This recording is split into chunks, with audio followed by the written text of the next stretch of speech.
Chisholm Trail, the newest addition to EMS ISD, has installed 3 energy-efficient wind turbines. David, the president of Willow Creek Incorporated, and his team are the men behind this project. This saves energy and money for the district, and which has a direct effect on the students. Good morning, my name is David Flory. I serve as the president of Willow Creek Incorporated, which we have a division. Willow Creek Renewable Energy are here today to begin the process of installing some wind turbines for the Chisholm Trail High School. We are installing 3 SkyStream 3.7 units manufactured by Southwest Wind Power that will be installed in this field behind us. The location happens to be next to a lake, which tends to create more wind for us to utilize and capture with the wind turbines. The units themselves will average about 300 kilowatt hours of production per month on annual average. We have historical data that goes back about 2 years to back that up, although the manufacturer states it will produce a little bit more than that. That's comfortable, conservative numbers that we can use. Today we start the process by drilling the piers with a unit that drills a large hole that will go down to the earth, and we put steel inside it to reinforce the concrete. Once we have our inspections this afternoon approved, then we'll pour concrete tomorrow. This will set up for about 28 days, and then we'll be back to install the units. EMS ISD was awarded $50,000 as a grant to install 3 wind turbines at Chisholm Trail High School, which saves the school $81 to $972 a year, depending on the wind.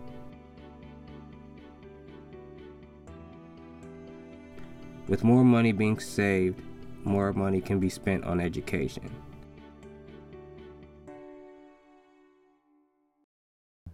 I've done a lot of research in the last 3 years on green facilities, and part of that is to try to find alternate energy sources. And so I visited a number of buildings in Dallas-Fort Worth and even out of the city to look at the use of alternative energy such as solar, wind, the way to decrease evaporation on irrigation systems.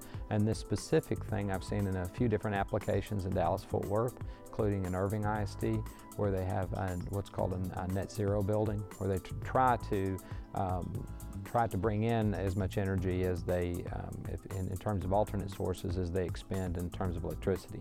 So I'd heard about wind turbines and how that's provided, provide some alternative energy, and also we had an opportunity through something called a SECO grant to provide a grant of about $50,000 to be able to offset the cost of the wind turbines. And in the particular building, we have in the Hollenstein Career and Technical Center and Chisholm Trail High School both have geothermal systems for the air conditioning heating, which is a very efficient system that decreases the energy expenditures and is greatly more efficient than buildings that we've built without them. And so we were looking at a number of ways to make these buildings more efficient, and wind turbines was an option.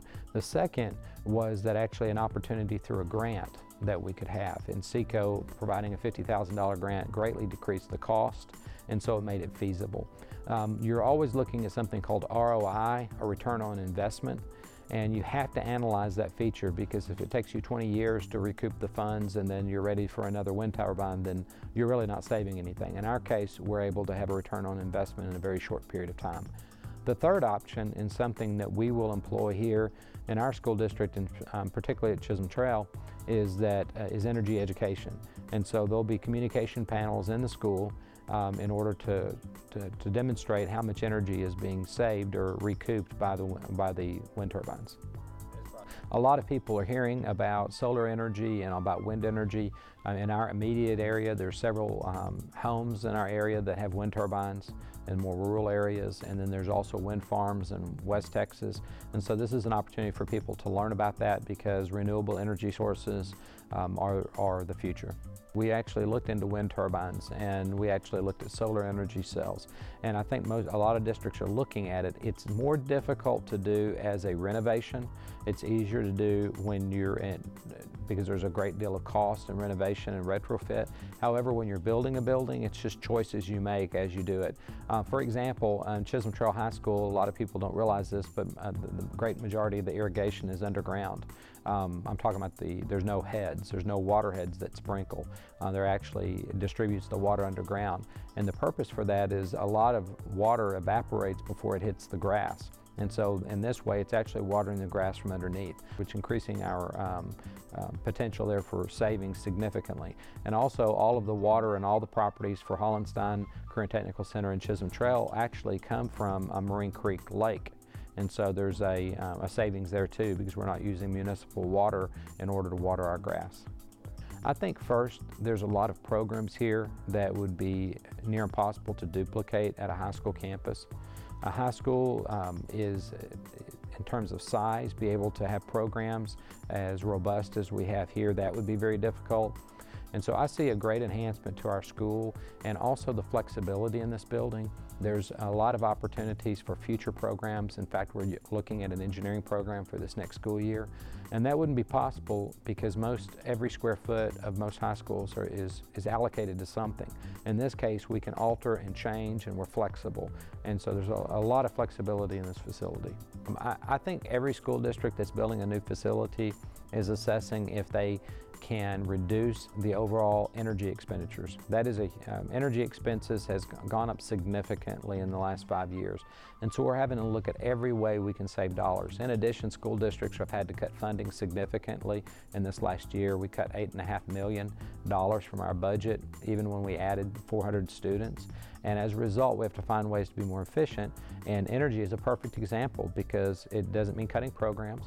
It doesn't mean cutting opportunities. It simply means doing things more efficiently, whether it's managing light, managing irrigation, managing air conditioning systems, or whatever that may be.